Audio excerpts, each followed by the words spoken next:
Hello guys, today we are going to go through resistor color code. This is the resistor color code chart.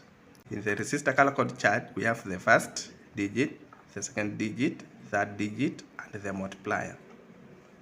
So tolerance and temperature coefficient. As you can see, I have several resistors with me here. A resistor has lines. As you can see, these bands, lines. So these lines are called the bands. So like this resistor is having 1, 2, 3, 4, 5 bands. So this is a 5-band resistor. This other one is having 1, 2, 3, 4. So this is a 4-band resistor. We also have 3-band resistor, 6-band resistor.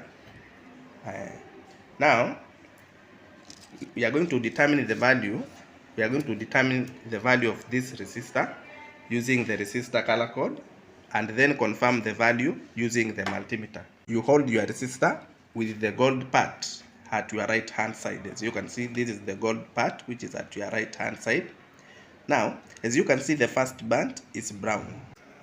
When the first band is brown, the value is first band brown, it is 1. The value is 1. So the first band, the value is 1.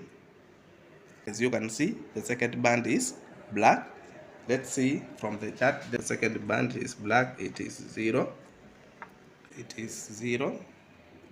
From our resistor, the third band is red. So the third band being red is the multiplier. Being red is 2, which is 10 power 2, the multiplier, which will give us the value of the resistor as 10 times 100. Our third band is the multiplier. It means if it is black, it is 0.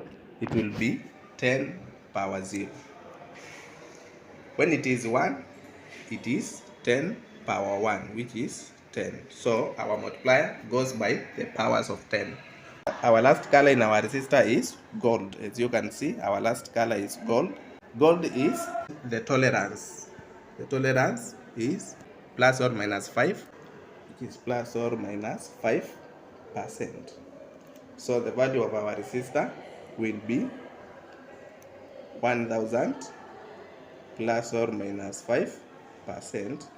The value of our resistor will be 1000 ohm plus or minus 5%, which is just 1 kilo ohm plus or minus 5%. Now let's confirm our value with the multimeter if it is 1 kilo ohm. It's 1 kilo ohm, so our color code is correct.